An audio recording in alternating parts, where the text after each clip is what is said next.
Bertanggung jawab. Ariel tertawa melihat raut wajah Pipi yang sedang marah. Bukannya terpesona, Pipi malah menganga melihat tawa Ariel yang ia pikir tengah mengejeknya. "Tuan?" Pipi menarik lengan Ariel lalu mendorong tubuh Ariel dari belakang. Ariel masih tertawa diusir oleh Pipi dengan cara seperti itu. Kenapa Ariel tidak bisa marah? "Pergi, pergi, pergi," geram Pipi yang masih asik mendorong-dorong tubuh Ariel supaya keluar dari apartemennya. Setibanya di sofa, Ariel memutar tubuhnya hingga Pipi yang tadinya berusaha mendorong Ariel terhuyung dan Ariel menarik tangan Pipi.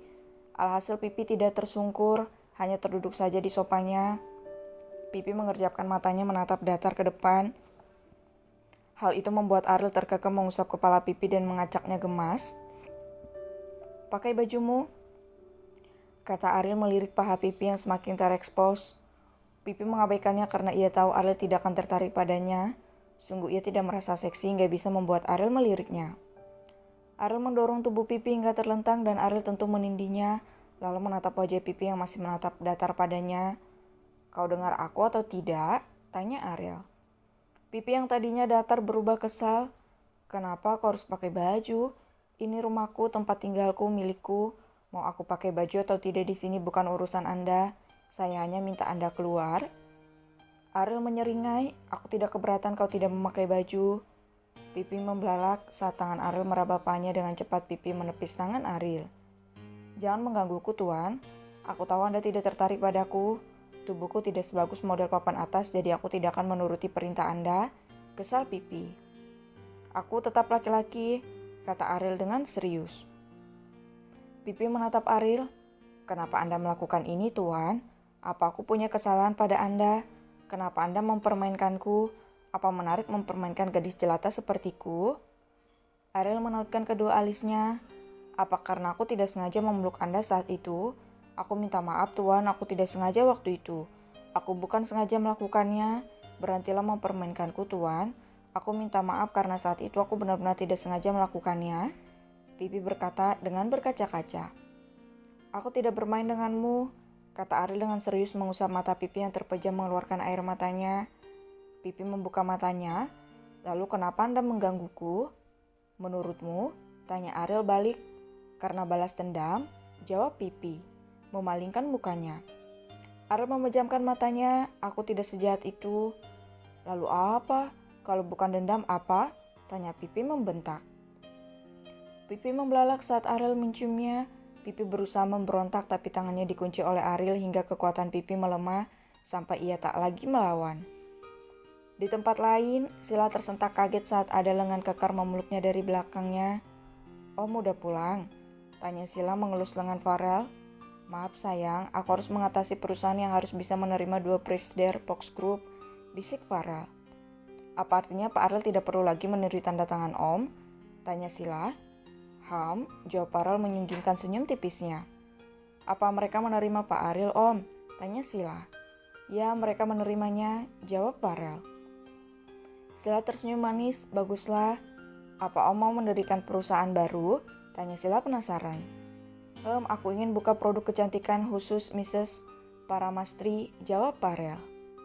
Sila menyeringai lebar. "Karena aku sudah tidak sibuk kuliah, aku akan membantu Om. Bagaimana?" tawar Sila. "Benarkah? Apa saja keahlianmu sayang?" tanya Farel. Sila menjawab dengan narsis hingga Farel yang gemas menciumi wajah Sila. Farel ingin mencoba hal baru, yaitu membuka perusahaan kecantikan sebab Fox Group ada di mana-mana, tapi masalah kecantikan Fox Group masih lemah. Pipi menatap nanar ke depan di mana Ariel mengambil hal yang paling berharga baginya. Memang di kota ini hubungan seperti itu hal biasa, tapi bagaimana bisa Pipi terima jika yang melakukannya adalah pria sempurna seperti Ariel yang ia pikir tidak akan mungkin mau bertanggung jawab. Di luar sana banyak wanita yang ingin bermalam dengan Ariel maupun Farel, tapi Pipi sungguh tidak bisa berpikir jernih saat Ariel mencumbunya hingga melupakan konsekuensinya. Bagaimana ini? Aku harus bagaimana? Kenapa semua harus seperti ini? Apa salahku? Batin Pipi terisak.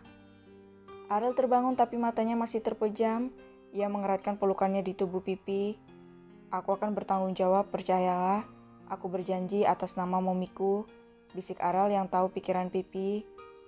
Benarkah Tuan, Anda tidak bohong kan? Tanya Pipi. Sekarang tidurlah. Hembusan napas Ariel kini menerpa leher mulus Pipi. Ariel hidup lama di dunia hitam, jadi hubungan seperti itu hal biasa di dunianya. Walaupun Ariel tidak pernah melakukannya, tapi ia cukup dewasa mengerti hubungan itu. Berbeda dengan Farel yang besar bersama keluarga yang tahu arti menjaga, sedangkan Ariel hanya tahu arti bertanggung jawab tanpa tahu arti menjaga. Keesokan harinya Pipi terbangun langsung melihat sekeliling. Apa yang aku pikirkan? Sadarlah Pi, Tuan Ariel tidak akan bertanggung jawab. Batin Pipi mengeratkan selimutnya menutupi tubuh polosnya. Pipi termenung cukup lama hingga bunyi suara air membuyarkan lamunannya. Tuan masih ada di sini, gumam Pipi. Pipi berusaha untuk mengambil jubah mandinya yang terlampar di lantai dengan susah payah ia mencoba menggapainya. Kenapa rasanya perih sekali, gumam Pipi. Sedang apa? Tanya Ariel. Pipi tersadar ia memegang erat selimutnya melihat ke arah Ariel. Mata Pipi melebar kaget melihat tubuh atas Ariel yang tidak memakai apapun, hanya handuk putih melingkar di pinggangnya saja. Ariel menyunggingkan senyumnya saat Pipi memalingkan muka. Mandilah, aku bukan pria munafik, jika aku suka aku tidak akan menahan diri. Pipi menundukkan wajahnya. Tapi, mandilah, aku akan buatkan sarapan, potong Ariel. Pipi pun melihat jubah mandinya yang sangat jauh hingga sulit dijangkau olehnya. Cak, aku bahkan sudah melihat semuanya. Ariel berjalan ke arah tatapan Pipi dan mengambilkan jubah itu, memberikannya ke Pipi yang wajahnya sudah marah merona. Pipi bukanlah gadis remaja seperti Sila. Usia Pipi sudah 24 tahun tapi tingkahnya seperti anak remaja, karena sejak dulu ia sibuk bekerja hingga tidak ada waktu untuk jatuh cinta. Di meja makan, apa kuat berjalan? Bagaimana? Tanya Ariel yang kini berhadapan dengan Pipi. Sudah baik kan Tuan? Jawab Pipi mencoba untuk tersenyum. Ariel mengelus Pipi. Pipi yang merona. Imut sekali, gumam Ariel tersenyum begitu tampannya. Pipi semakin menunduk malu. Kalau begitu beri aku waktu 2 minggu, kata Ariel serius memegang tangan Pipi. Pipi menyahut tidak mengerti. Aku harus mengurus perusahaan, mungkin akan menginap di sana. Jika kamu merindukanku, datanglah ke perusahaan, jawab Ariel. Pipi salah tingkah saat Ariel mengatakan boleh mengunjunginya jika ia rindu. Istirahatlah di sini, setelah semua urusanku selesai aku akan menikahimu, kata Ariel membuat Pipi menatap Ariel yang terlihat serius. Kenapa? Tanya Ariel. Pipi menggelengkan kepalanya pelan sambil tersenyum. Tidak masalah aku menjadi istri simpanannya asalkan Tuan Ariel bertanggung jawab, itu sudah cukup bagiku dan aku tidak akan serakah, batin Pipi.